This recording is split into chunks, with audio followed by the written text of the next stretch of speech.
really grinds my gears. What the hell is wrong with you? What the hell is wrong with you? Hey, good evening, everybody. Welcome to another episode of Ryno's Rants. Doc Proto in the house. Ray, how you guys doing? Beautiful week of weather here, mid-70s. It's supposed to hit 50 here for the first time all year tomorrow. We've had a lot. It's been mid-40s since about Friday. We've had considerable melting of the snow, which is a good thing, but this isn't the weather report. This is Ryno's Rants. So been a little bit of a quiet week as far as Vikings type news goes. There was one kind of hot button thing that hit the Twitterverse late last week that I figured we would touch on so far today. It was, the rumors were starting to fly around late last week that Bill Belichick is probably done with Mac Jones in New England. Now, first there was a rumor that New England may be interested in trading for one Kirk Cousins, which if New England wants to give us, what is it? What do they got? Pick 14 or whatever it is for Kirk Cousins. I'll take that. I doubt that would happen.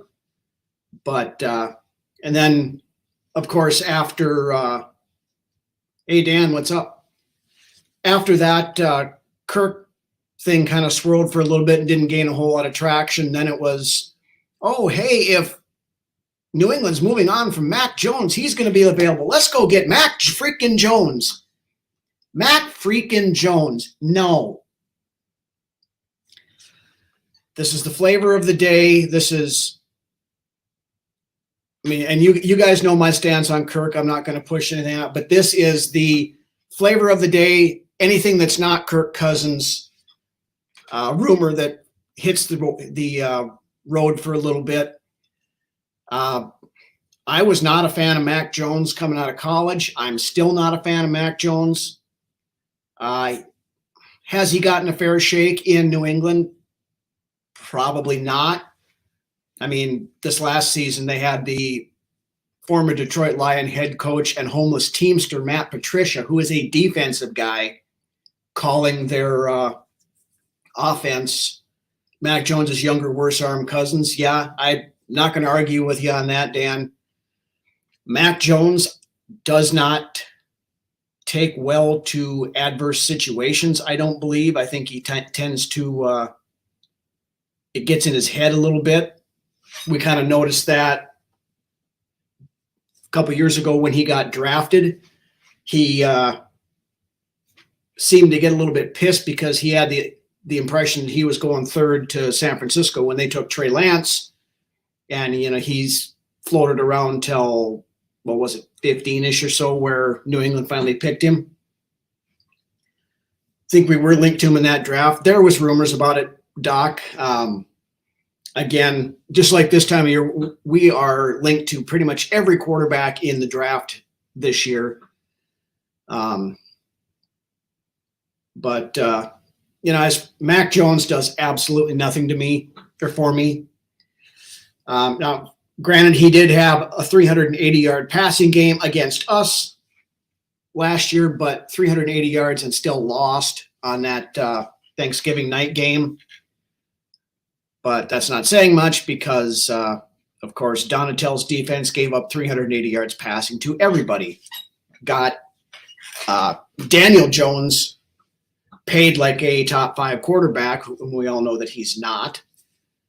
But,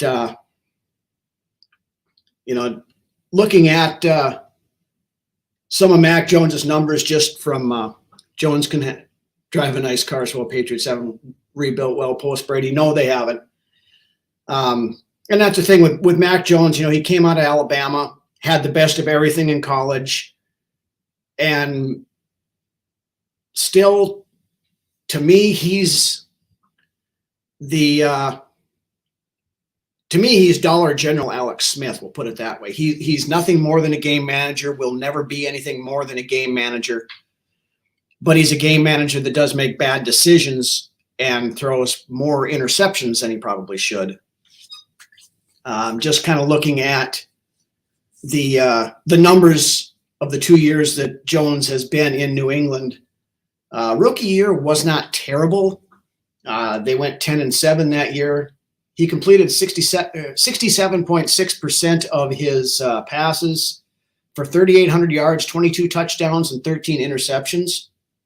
I'd rather have Mac Jones than Daniel Jones. I can't say that I probably wouldn't argue that point, Dan. So, I mean, Jones's rookie season, of course, he still had Josh McDaniels as his offensive coordinator there, who, of course, we know McDaniels is a very good offensive coordinator, piss poor head coach, but be that as it may. Then in 2022, he took a serious downturn. Of course, as I mentioned before, the homeless teamster was put over to the offensive side of the ball for some reason and made the offensive coordinator.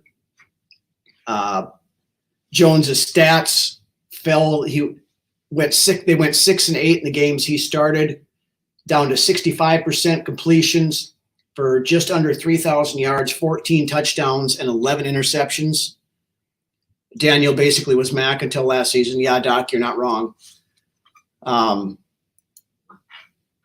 But now this year, will it be different back in New England again if Jones is still there? Maybe. They've got Bill O'Brien back into the fold again to call the offense this year, which Bill O'Brien's a decent offensive coordinator there. Again, he was a god-awful head coach down in Houston, but the guy's a decent offensive guy, so will probably help things out there. But just to me, it's a no for me on Mac Jones, just like it was a no for me on Lamar Jackson and any of these other quarterbacks that keep popping up as a potentially not being with the team that they're currently with.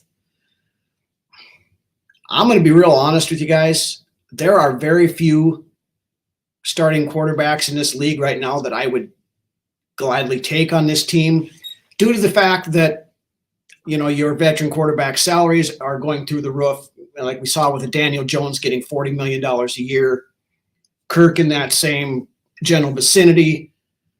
So, I mean, if you're a veteran quarterback and your name is not Patrick Mahomes, your name is not Josh Allen, your name is not Joe Burrow, Jalen Hurts, and, you know, maybe a couple other ones, I would have no interest in going after a veteran quarterback out there, because unless they have proven that they're elite level and can play above that level where the salary cap issues don't become a thing, I just want to go draft a rookie and start from scratch with that 5th-year option. Had Matt Patricia calling offense, he can barely call defense, Sal. That's part of it, Dan. And to Jones's defense, he was put in a bad situation last year, but like I mentioned earlier also, he does not handle adversity all that well, I don't believe. Never really had to deal with it when he was in Alabama. And, you know, when he's had to deal with it in New England, he struggled.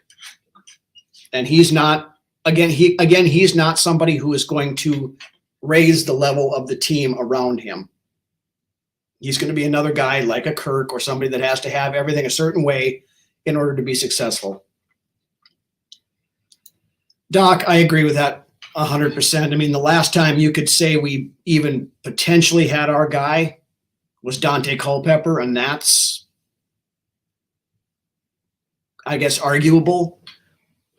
Before that, you know, you had Tommy Kramer, who was here for better part of a decade, dealt with a bunch of injuries and things like that. Other than that, you got Tarkenton, and that was it. You know, this franchise is due to have a a true franchise quarterback, our guy, not some washed up old quarterback at the end of his career, somebody else's retread that we're going to try to do as a reclamation project, things like that. We need to get our guy, whether it's this year, which I really think should be this year, to let that rookie sit for a year behind Kirk. It was 2024, it's 2024. I talked about that multiple times too, where I don't think that's the best idea, because then you're kind of expecting a rookie to come in 2024 and start right off the get-go, unless you sign some sort of a bridge quarterback, or you have Nick Mullins starting at quarterback, the first half of the season or something. But that kind of makes 2024 a throwaway year. And that kind of goes in the face of this competitive rebuild thing that Kwesi and everybody have been preaching. It makes so much more sense to go get your quarterback this year, whether it's moving up in the draft to get a Anthony Richardson, or if Bryce Young or Stroud start to fall. Now, I'm not a huge CJ Stroud fan.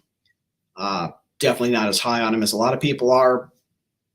I'm not a quarterback evaluator, but there's something about the gut feel with him that he's probably not going to pan out. But of course, if he goes to Houston, it's going to be hard to tell, because they'll get ruined anyway. But whether it be Hendon Hooker, there's talk of him being drafted at some point in time. Ray, do you think they have a quarterback identified? I think there is at least one guy that they like in this draft, if not two, maybe even three. I firmly believe that they're in on Anthony Richardson, if there's any way that they can get that done. Will Levis is a possibility. Now, there again, I have my concerns with Levis.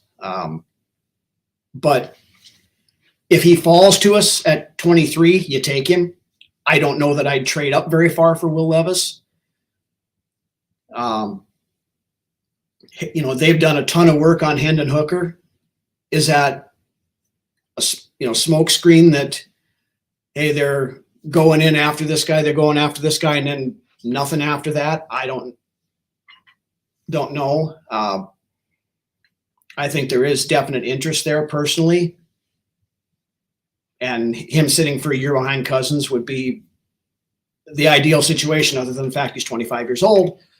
But, as Lance and I've talked about this on the big show, the 25 years old only makes a difference if he pans out and you end up only having him as your starting quarterback for 12 years instead of 15 years or something like that.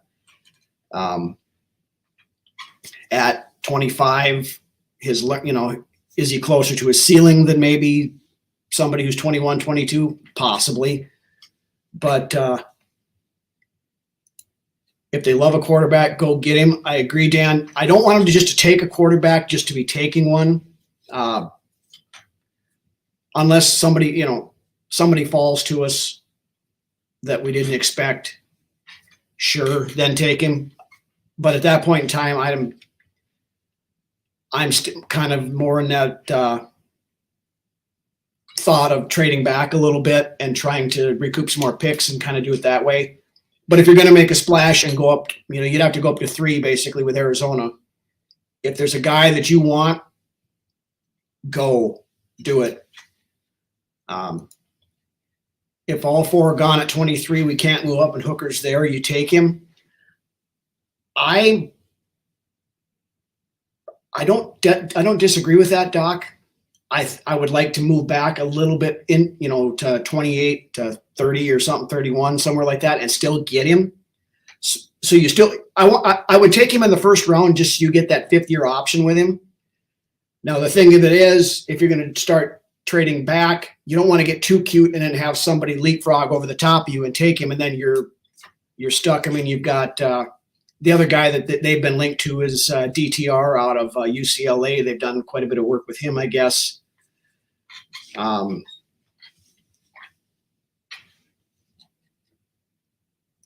Only if they love Hooker. Everybody loves Hooker. kind of like what we did with Darisaw. Yeah, we lucked out with Darisaw. I mean, because, we can thank the Raiders for taking Alex Leatherwood instead. I was convinced that they were going to take Darisaw and we were going to miss out on him. But Spielman pulled a rabbit out of his ass on that one and got lucky that Darisaw was still sitting there when we drafted. I know there's a lot of people that keep talking this draft. Oh, we can't move up because we've only got 5 picks.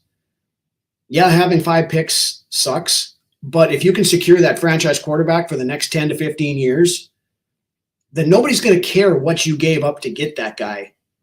So if you if you give up this year's number 1, next year's number 1, and probably the 2025 number 1, maybe you throw in a Zadarius Smith or somebody like that to sweeten the pot a little bit to Arizona to go up to 3, and you're convinced that Anthony Richardson is your guy, and you are convinced that guy can lead your team for the next decade as your franchise quarterback and lead you to the Super Bowl, then absolutely you go get him. Even a blind squirrel finds a nut now and then. Yeah, Dan, but it's been 60 years since the squirrel found a nut, so I think we're about due. But once again, it's the next 2.5 weeks here is going to be very interesting. Lots of smoke screens, lots of this, that, and the other thing. I do not see that pick being moved until Arizona goes on the clock. Doc, that is 100% correct. There will be a ton of bitching, complaining, everything else if the Vikings move up to 3 and draft a quarterback. But, hey, Eric, yes, we are about to do it about our time. It is definitely our time.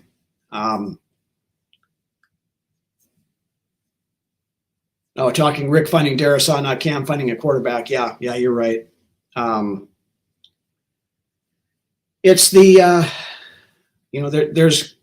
there's more of the top 30 visits that are still going on. I know the Vikings had in a cornerback today. A cornerback out of UCLA, I believe it was, they had in today. I forget the kid's name right now. They are meeting with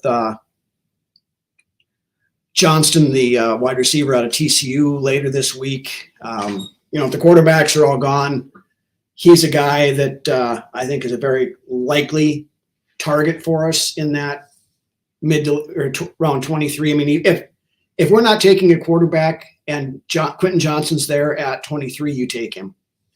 You take him and you pair him next to Justin Jefferson, and you've got a hellacious wide receiver duo for the next 5 years at least.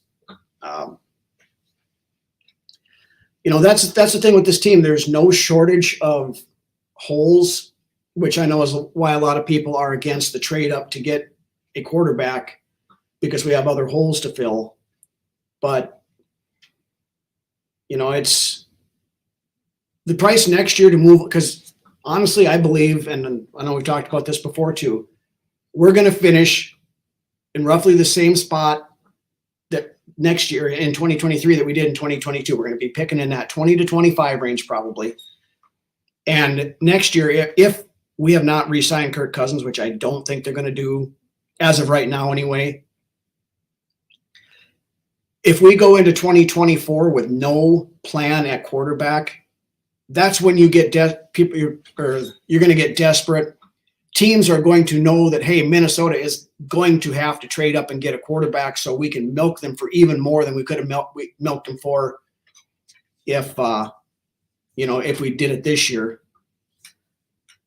But the only way that you're going to get one of the, Caleb Williams is going to go number 1 next year. There's no chance in hell that you're going to get that spot unless somebody that, whoever finishes with the number 1 overall pick already has a quarterback, kind of like what the Bears did this year with Justin Fields.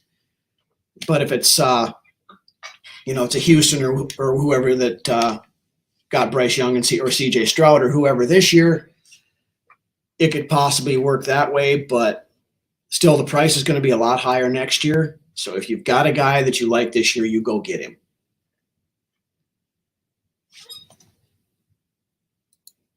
We have drafted 23. Johnson to be okay, but prefer to trade back. I can't argue that one, Dan. I think trading back is definitely a viable option. All depends on how the board falls out. We did that last year, and we ended up, missing out on some very good players, and ended up with. Now, I'm not calling Lewis Cine a bust because you can't predict him breaking his leg like he did. But, we had wide receivers, we had safeties, we had a bunch of stuff last year that we could have gotten had we stayed at, pick where we were at. You could have had Garrett Williams. You could have had the safety out of Notre Dame. I forget what his name was now, off the top of my head now. But, we still don't know for sure what Kwesi's going to do. We have an idea what he's going to do. I mean, last year we did not make a pick where our original draft spot was for any of the selections that we had. They were Hamilton, thanks, Doc. Every pick we made was at a different spot than where we were originally slotted last year. So, Kwesi likes to wheel and deal. He's going to move around. He's going to get some more picks. I think a lot of it's going to come in that third, fourth, fifth round, which, if we're moving up in the draft to get a quarterback, I don't see us using any of that capital we have back there. The only thing that we would probably have to give up for this year is our pick 23. And if you're giving up pick 23 to move up to pick 3, you're still making a first round pick. 30 to 69 or so has a lot of talent. That's the thing, that there's a lot of quality players in that day 2, day 3 range that could become starters. Wide receiver class, the depth isn't quite there. There's a lot of guys that, are that number 2, number 3 wide receiver. Quentin Johnston is one of the few. I know our buddy Tyler Fornes talked about that when he was on with Lance and I a couple weeks ago. He's one of the few guys that at least Tyler thinks, could become a number 1 wide receiver. And he's got that big frame, tall guy. A lot of the other guys are short too. Zay Flowers is 5'10". A lot of these guys are under 6 foot. They're fast, but they're under 6 foot. So, there's question marks on a lot of these guys. I think Smith and Jigba is probably going to be gone before we pick. He's probably the first wide receiver off the board as it sits right now. There's options. Could we go cornerback? It's very possible. I don't know that we do unless somebody like the kid from Illinois falls to us or something like that. Moving Cook, Za'Darius, and Hunter in trades, I think that is a legitimate. I think there's a plan in place for that stuff, like I talked about on last week's show. I think the Vikings have a plan on what they want to do, and using some of those guys, especially like a Danielle Hunter, you could probably get a first round pick, if not, or at least an early second round for Hunter. Doc's against trading Hunter. I get where you're coming from on that, Doc, but if it's something where we can, he's also probably worth the most in trade compensation. So if you were to, hey Mary, how's it going? So if you're to trade Hunter and recoup another first round draft pick, that gives you more ammunition to go get that quarterback if you can make that work. Or if we've already moved up to take the quarterback, you could trade Hunter and still get back into the first or second round. I mean, it's nothing is off the table here. I mean, I don't think anybody on this team, other than a handful of guys, Justin Jefferson, TJ Hawkinson, Christian Darrisaw, Brian O'Neill, those are probably the only guys that I would say are 100% safe from being moved for the right price. Anybody else? I mean, Kirk, very unlikely. I put the chances of Kirk being our starting quarterback for 2023 at about 95%, if not higher than that. But anybody else, I mean, if you can get appropriate compensation and be able to turn that into, I mean, Danielle Hunter's 28, going to be 29, I think now. He's starting to get to that point where, a long-term contract for him, may not be the wisest decision in the world. He's probably got another 3-4 years left in him, but you have to weigh the price of the contract versus the production and the time that they have left. Dan, 1,000% for trading Hunter early instead of late. That's one thing I've griped about with this team for years, is we always seem to hold on to players a year too long. I would rather trade them a year early and get significant compensation for them than to hold on to them too long to the point that they're not worth shit and you're not going to get any kind of draft picks back. If you try to get rid of them, you end up cutting them and letting them walk, like what we did with Eric Kendricks this year. First and the third, I'd feel better on a Hunter trade. That's reasonable compensation for it, Doc, I think, and you might be able to even do a little better than that. I mean, he showed last year that he came back from his injury and played well, played the full season. You have to get at least a at least a first and something in the mid rounds, if not more than that, before I even talk about it. I'm not going to give the guy away for for nothing, but Hunter's not making much this year. Could be a problem. That's another thing we have to think about, Ray, is he's not going to want to play on that contract. If he plays on it this year, that's going to be it. Beyond that, he's going to want a new contract too. And when you start thinking about, we have to pay Justin Jefferson. They've already started contract extension talks with TJ Hawkinson. Darrisaw is going to need to get paid in a couple of years. I mean, with a new Hunter deal, he's going to be wanting $20 million a year, somewhere in that range. Bosa level contract, $20 to $25 million a year for a 28, 29-year-old edge rusher. Is that money worth spending, or is it better off to go find another young guy and pair him with, whoever else you might have, Patrick Jones, showing some promise, or, somebody in the draft that we get. It all depends. It's all about the price, the value, and the compensation. With Kwesi, of course, being the Wall Street trader, he wants to buy low, sell high, all that stuff, which is a stark departure from what the Vikings always used to do. We always, through a lot of the Spielman times, we always bought high and sold low, which, Mary, how long does Cousins wear purple? Myself, personally, I think he plays 2023 and then walks. I don't. Kirk wants, he was willing to sign a 3-year extension at less money than Daniel Jones got. I'm guessing by less, he means 37, 38 million, something like that. But I don't think, and just listening to, when Kwesi was talking at the scouting combine and some of this other stuff, reading the tea leaves when you hear him talking, when Mark Wolf was talking, the writing is on the wall that Kirk is here 2023, and then that's it. Because then once you get that, he's going to be 36 years old. You start getting that diminishing return. Is Kirk going to be a quarterback that can play at a high level up until he's 40? We don't know. Is he going to be somebody that plays good this year and then when he hits 37 falls off a cliff? We don't know. Depends on how the draft works out.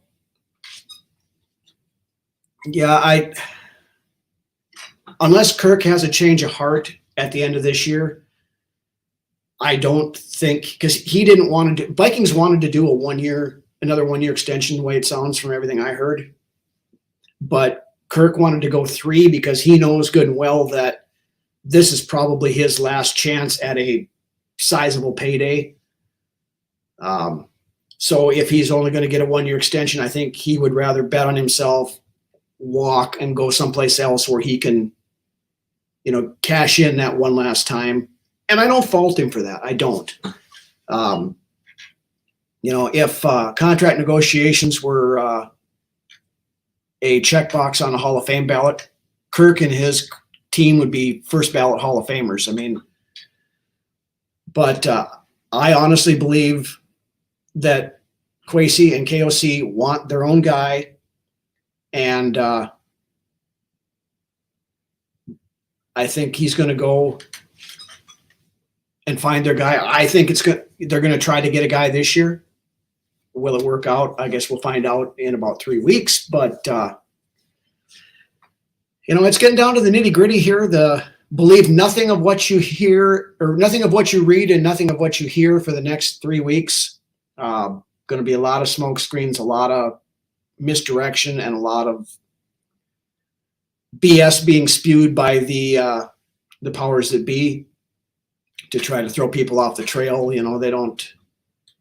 I mean, for all we know, the Vikings could already have a trade agreed to in principle with Arizona to, if they just, for example, if they think Anthony Richardson is their guy, that's the guy they want, and they have a good idea that Stroud and Young are going to go 1-2 in one way, shape, or form, they may have something set up with Arizona already. It says, hey, if Anthony Richardson falls to you at 3, then we pull the trigger on that trade. This is what we will give you for that pick. We move up, yada, yada, yada. Unless the info comes from VU or VR. Hey, I'm reporting back what I hear. I try to make sure the stuff is legit, unless it's something like this show where we just kind of address the rumors and kind of free for all it. But Hunter and 3 firsts, that's probably not that far off, Dan. You might be able to get Hunter 2 firsts and a second or something like that, maybe a third. But it's not going to be cheap to move up. It's not. We all know it's not. But next year's going to be worse. And hey, Thadir, you made it. You missed half the talking, gang. But yeah, it's there's a lot of stuff going on behind the scenes that none of us are privy to. None of us have any idea what's going on. And these guys, if they don't want you to know something about this stuff, the parties that are involved are going to be awful tight-lipped about it. We talked about this, last week too, about how Zadarius Smith went out, and said his goodbyes and thank yous to the fans and everything else, and all of a sudden it's crickets. Don't hear anything. I think there's something that's agreed to in principle for Zadarius Smith to go someplace, and it won't be announced until draft night. Dalvin Cook, same thing, I think. And, with Hunter, who knows? Hey, G-Mac. Okay, Mary asks, no quarterback in year's draft. Next year, and he starts as a rookie. Want to start a new journey with this team. Cousins will not become an elite quarterback. Cousins is what he is. I mean, he could get a little bit better this year. I mean, he did stuff. KOC got more out of Cousins than I ever expected him to this past year, to be honest with you. But to your point there with their starting as a rookie, Mary, I'm not a huge fan of that, especially when you have an offensive system that's pretty complex, like what O'Connell likes to run. Ideally, you get that guy this year and you let him sit for a year behind Kirk, working with Mullins and their stuff in the background. Let O'Connell work with the kid in practice for a season. And then in 2024, after the end of the season, you thank Cousins for his service and wish him the best of luck in his future endeavors. And then you move on to that rookie quarterback, and you still have 4 years on that rookie contract because you have the 5th-year option. I think that's the most likely scenario in one way, shape, or form. Which quarterback they go after, I don't know. Like I said, I have my favorites. We've made that clear. We know who the Vikings have been talking to and doing their diligence on. Is that a smokescreen? Is it legitimate interest? My worthless opinion, once again, one of the best handles in all of Vikings content creation and YouTube and everything else. Both Kwesi and KOC have hinted that they have a plan for the future quarterback. I fully believe that they do, and we talked about this a little bit earlier. That they know who they want. They know what they're probably going to have to do to try to get this guy. So it's going to be very, very, very interesting to see what happens on Thursday. That's the 27th, I believe it is, that first night of the draft, because there's going to be a lot of stuff that happens, not just with the Vikings, but in general. I think there's going to be a lot of trades up and down in that first round. So it'll be interesting. But with that, guys, we're pushing on 40 minutes here. I was planning on about a 20-minute episode tonight, but probably in the minority. I think since they clearly decided Cousins is in the future, it's time to trade him. I don't disagree with that, GMAC. The only thing is, if they were planning on trading him, they wouldn't have redid his contract the way it does, because if we do that, we're eating a $48.5 million dead cap hit on Cousins this year. That's why I think Kirk's the quarterback this year. Let him play out that year. Have to stop running the team like a business and look at the future. Yeah, and that starts with finding a franchise quarterback that's going to be here for the next 10, 12, 15 years. So it's interesting times. It's going to be I love the draft. This time is always fun. There's always a lot of subterfuge and shenanigans and backdoor dealings and smoke screens and bullshit and all that other stuff. Shame to not be able to get something from him, GMAC. Yeah, I get that, but I think at this point in time, we're not going to be able to absorb a $48 million dead cap hit. We don't have the space for it. So I think he's here, barring some unforeseen circumstance. Do we draft a quarterback and then Kirk says, screw this, I want out? If that's the case, if we trade him with a post-June 1st designation, then the dead money becomes a lot more palatable. You're down in that 20 to 30 million then, I think, after that. So I'm not ruling anything out, but if I was a betting man, which I'm not because I suck at gambling, I would say Kirk's going to be the quarterback in 2023, and then we turn it over to a rookie in 2024. So, but with that, guys, I'm going to call her a night here. I haven't had supper yet, so I'm going to go make myself some dinner, check out a few things. Remember, Wednesday night, check out the latest episode of Brunswick's Best, where Lance is going to be taking a look at Vikings to wear number 5. And then, of course, the main show, Vikings Uncensored, Friday night, 6 p.m. We're doing our final position breakdown. We're going to do the secondary cornerbacks and safeties, another mock draft roundup, and a few other things that we can find out. Thanks for the rant. Thanks for the effort.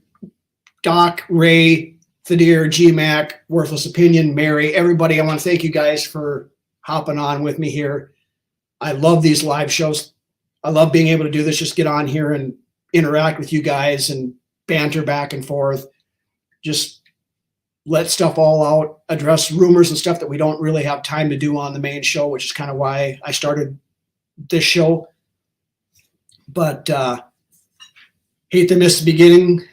Go on back and watch it, Thadir. It'll be up on the YouTube page by the time we're done here. So Again, thanks everybody for joining tonight. Have a good rest of your Monday. Check out Brunswick's Best Wednesday night. And of course, Vikings Uncensored episode 106 on Friday. And with that, talk to you guys later. Skol Vikes.